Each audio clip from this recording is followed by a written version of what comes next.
and a motive continues. Joining me now is Jack Jupin. He's former Joint Terrorism Task Force Supervisory Special Agent, and it's good to have you here, sir. Let me just get your updated thoughts here. Now we're 24 hours since the initial devices were found, more found today. Your thoughts?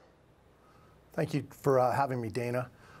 Dana, right now the FBI Joint Terrorism Task Force is working tirelessly with our partners, NYPD, of course, other local, state, county, and federal partners. All the evidence is being examined thoroughly. Leads are going out.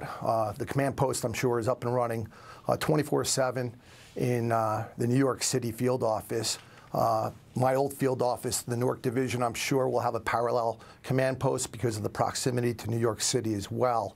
Not to mention all the other cities where you're finding this. Hundreds of agents, police officers, detectives are working this around the clock. So many resources just across the local, state, and federal governments. It's incredible how many people are on it. I wanted to have you listen to former Marine, retired Marine, Joey Jones. He was a bomb technician there. We had him on yesterday. I want to get your take on what he said here. What you're looking for is the same thing a forensics crime lab would look for. Is there any path behind these components? That looks like there's an electrical box. Does it have a serial number? Where was it sold? Who manufactured it? Where are they available? And then more obvious things, fingerprints left on tape.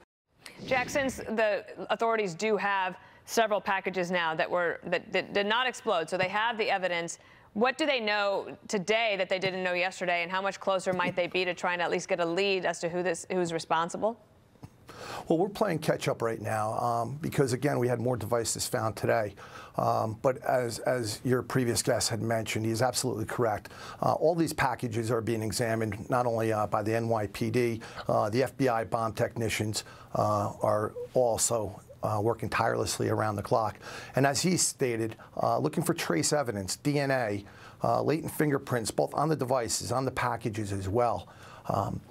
Any other type of evidence is also being looked at, such as video surveillance. I know one of your guests mentioned there's a lot of video out there, right. and that's absolutely true. And a lot of the videotapes are very thorough today. New York City especially has more video than ever before since the events of 9/11. So I feel that right now there's hundreds and hundreds of agents and detectives running tirelessly throughout the night and the day until they can track down every single lead to try and bring this to a close. We obviously we have very little information about who is responsible for it. Obviously, those are things. There are so many things that we do not know right now.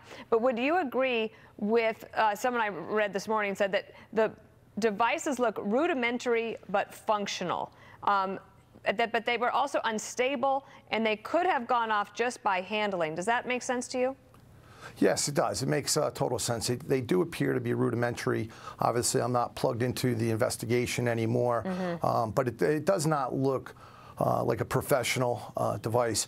In a lot of instances, if someone wanted those devices to go off, they would have gone off if they were truly a professional.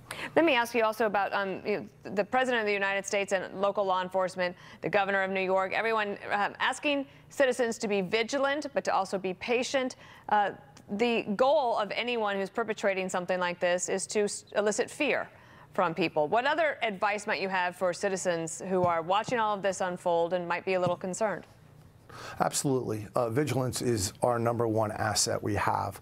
The FBI, the local police, the state police, all the county, all the law enforcement rely solely from individuals popping up and telling us what is going on and calling us and calling our hotlines.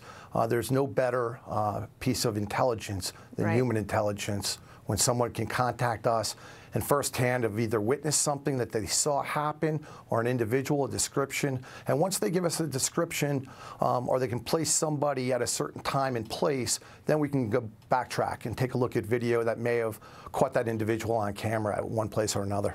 All right, Jack Jupin, thanks for your expertise and for being here today. We appreciate it. Thank you, Dana, for having me.